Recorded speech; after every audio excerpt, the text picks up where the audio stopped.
Welcome back into HQ. So whether you agree with it or not, the college football playoff is set. And what is going to happen really is anyone's guess. So we're going to try to get an idea here. The road to the Natty over the next, we're December 9th?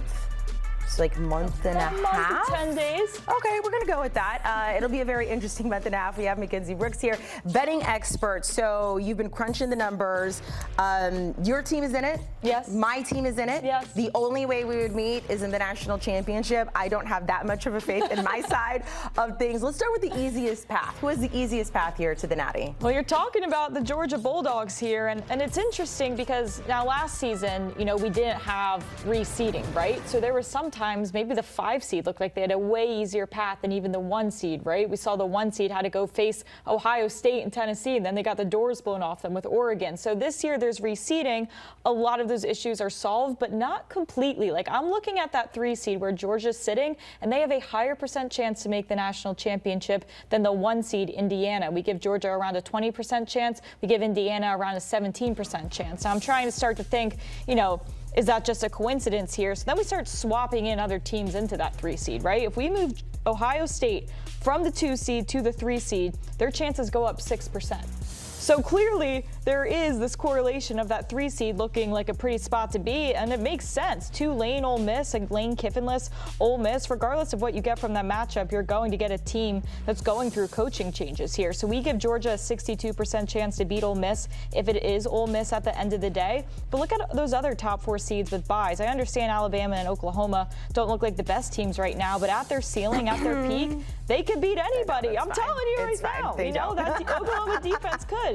Texas Tech having to play Oregon. That doesn't look that promising. Ohio State having to get a red-hot Miami, angry Miami potentially, or Texas A&M, an 11-1 SEC team. So I'm looking at that 6-11. The model's looking at that 6-11 and saying that's probably your best shot to get to the semifinals. Again, a 62% chance to beat Ole Miss. And if you talk about that hypothetical matchup in general, Georgia scored on basically every drive against Ole Miss in that regular season game. And now your defensive coordinator, the guy that allowed all that to happen, is now your head coach. So I'm willing to feel confident that, yes, you can say, oh, it's hard to beat the same team twice. But for Georgia beating Ole Miss, it seems like it definitely could be the case here. And for Ole Miss, look, I think a lot of times when teams have those changes, they get that big boost for the first one. Right. And then you kind of get tired after that, right? Like, I mean, those issues with not having him there could potentially weigh in. All right, those are the easiest paths there. Yeah. Let's go to the hardest paths. It looks like you're going from this to this. Yeah, it's going to be Texas Tech. Now that 4 seed, we only give them a 5% chance to make it to the national championship. All those other teams with the bye are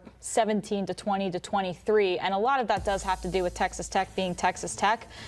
I don't want to talk poorly on this team because they took care of business the best they could given the circumstances they're in. It's okay. But I gotta see it. Weird. Who have you beat? We were so unbelievably low on BYU. So the fact that you had a smackdown on BYU twice isn't exactly going to do it for us to say that you're, going to be able to compete with the Georgias of the world, et cetera. So we only give them a 40% chance to make it past Oregon here. We do think Oregon is going to be the one to win that game. In turn, only a 15% chance to make it to the semifinals. So again, Texas Tech, it's like, yes, they're freakishly good defense, but who are you playing? We start looking at the Big 12 and the offenses in general. The offenses have all dropped off in the Big 12. So yes, you have this crazy, awesome point differential that's like 20 plus, but maybe in reality it should be around 13 to 15 plus. Even Oklahoma State has dropped 8 points of offense. You look at Arizona State, they've dropped 8 points of offense. Like, the offenses are down in that conference, which is helping inflate Texas Tech. They are still a phenomenal defense. They are still a phenomenal team. But I do think if they didn't feel obligated to give them that 4 seed, it probably would have been Oregon who would be in that spot. So that's why I think the 5 seed's a better spot to be than the 4 seed right now. I have so many friends that went to Texas Tech, and I'm just like, when you're burning couches in the streets to celebrate, like, what happens out there? It's close to the Panhandle. There's a lot of questions about what happens out there. Yes. Okay, so let's look at the national championship. Those are the easiest paths and hardest path. Is there one overwhelming Natty matchup that looks like it's going to happen potentially, or maybe a couple? It's mostly Indiana versus who is what we're looking at. So you're going to have, hypothetically, that semifinal matchup of Ohio State versus Georgia. Now, when I say this is literally a pick-em. It is literally like 50.8 Georgia, right? That's how small of margins we're getting here. So the most likely situation you're going to see is some version of Indiana versus Ohio State or some version of Indiana versus Georgia. Those are both around a 12% chance to happen, basically even there. You can advocate both ways for how you want to see this going out. Obviously, as a Georgia Bulldog, I would prefer one of those situations. But when you start to break it down and you look at UGA versus Ohio State, you can look at that common opponent, Texas. Week 1, you get FCS looking Arch Manning. Ohio State only puts up 14 points on him. Then you get, 2.0 Arch Manning only less than a month ago. And Georgia wins 35-10. They allow essentially no rushing yards. Their run defense has been phenomenal. So yes, those are two different times of the season, but you're arguably getting a better version of Texas, the one that Georgia played versus the one Ohio State did, and Georgia played better against them. Obviously, that's only one factor here. What I will say, if Ohio State makes it to the national championship, that's better news for Indiana. We like Indiana's chances of beating Ohio State better than we like the chances of them beating Georgia. We would have Georgia winning by 5 against Indy, and that's because they don't have a run game or this massive run threat to compete with Georgia. Georgia's allowing 2.9 yards per carry, and I look at that matchup against Alabama in the SEC championship when they didn't really have a run game. Then they start to just put this immense pressure on Ty Simpson. Probably a similar game plan for what you do with Mendoza there. So is it going to be the same blowout? Not necessarily, but the style of Georgia football would play a lot better for them, and Indiana should be more scared of Georgia than Ohio State. Okay, let me see if I can do this because we're going to ask you for a pick to win.